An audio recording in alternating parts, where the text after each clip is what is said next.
What's up, NBA fans? What's up, all sports fans? This your boy JB, host of the Behind the Bench podcast network and channel. Just want to give a shout out to the rest of the crew. I'm talking about Shad, Kelvin, and Jermaine. And for everyone who was tuning in, I hope that you support Behind the Bench, become a subscriber, and help make this show the best that it can be. Now, let's take a trip in the time capsule to the year 1987. The 86-87 season for the Chicago Bulls, who went 40-42 that season, right? And they was looking to develop a player, a drafted player, who can be, quote unquote, the complimentary guy, or as they say, the number two, part of a tandem with Michael Jordan, right? Now, mind you, Charles Oakley was a very solid player for the Bulls. And he's one of the best rebounders in the NBA. And he was the team's enforcer. And Charles Barkley had a very good career for himself. Went on to play, X number of years with the New York Knicks. Approximately, I'm going to say about 8 good years, 7, 8 good years with the Knicks and whatnot, up until like the mid-90s, after he was traded to the Knicks during the 88-89 season, right? So before anyone thought about or knew who Scottie Pippen was, well, in layman's terms, the player who they was hoping that would be Scottie Pippen before Scottie Pippen was this guy right here, to the right of Michael Jordan. One, Brad Sellers, who was drafted out of Ohio State. And he was a highly touted rookie coming in this year's draft class, right? And that was Doug Collins' first year as head coach of Chicago.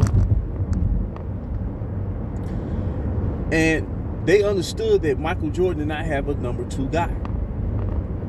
So they put much effort and time and patience and wherewithal to try to build Brad Sellers up to be that guy to play alongside with Michael Jordan. And Brad Sellers, he was, what can I say?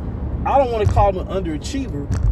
I just don't think he had that ability to do that, to meet that expectation. And he was given ample time.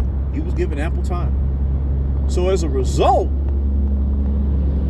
they went ahead and acquired Scottie Pippen the next year to see what he can do because of his athleticism, his raw talent, his ability to play in the open court and eventually become the facilitator for the Chicago Bulls, during the championship years.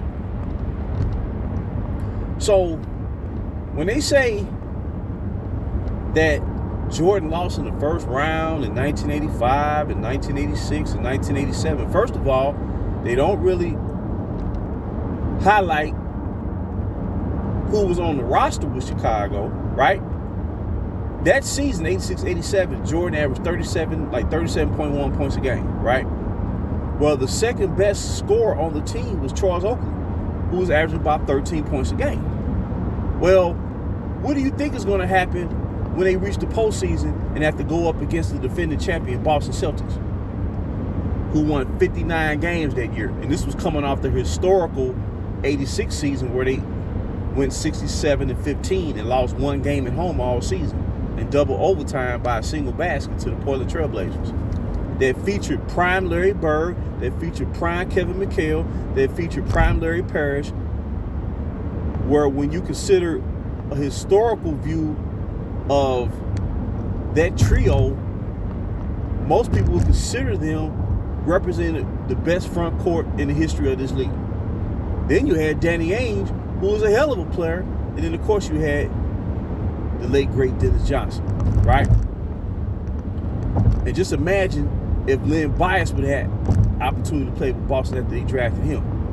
So that's what Michael Jordan had to go up against in 86 and 87. Not to mention his rookie year, where it was actually a shock that he led his team to the playoffs in his first season in the pros and had to go up against the 59-23 Milwaukee Bucks. So during those initial 3 years, when they say he didn't win a playoff series, that he was 1-9 in playoff games, they don't put it in context. He didn't have a complete squad. He didn't have a squad that could fulfill a role that was needed to propel the Bulls to championship status, which any team, it takes time anyway to reach that status when you're starting all over again. And it took the Chicago Bulls, after they drafted Jordan, 7 years. So just in hindsight, like I said, man, today's agenda is trying to discredit Jordan in every wake and turn, every every waning hour of the day, and it's just played out, man, at this point, man. But for any young fan coming up that really want to research about basketball during that time, just like, it would benefit you to do real research.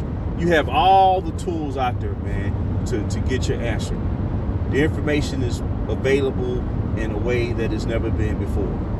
And I mean, with the stroke of a keypad, you type in your search and boom, you find your answer just like that. And it'll come to show why Michael Jordan did not advance beyond the first round his first 3 seasons in the league. Because his rookie season, they weren't even expected. It was actually a miracle that he led the Bulls to the playoffs as a rookie, considering how tough the Eastern Conference was during that time.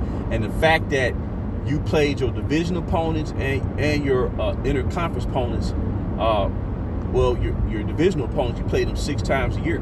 So if you're a team starting out and you playing a top 10 in your division 6 times, well, chances are you're probably gonna lose to them at least 5 out of those 6 matchups during the regular season. Whereas today, you playing your division opponent 4 times, in some cases, only 3 times during the regular season.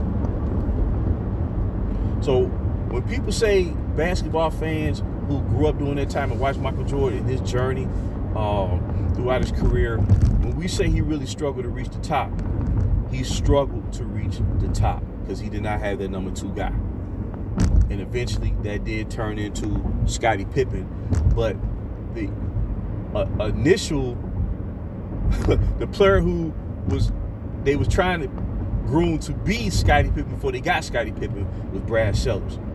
And, he gave you about 7-8 points a game, but his game just never really translated to the pros for what they expected from him when they drafted him. You see what I'm saying?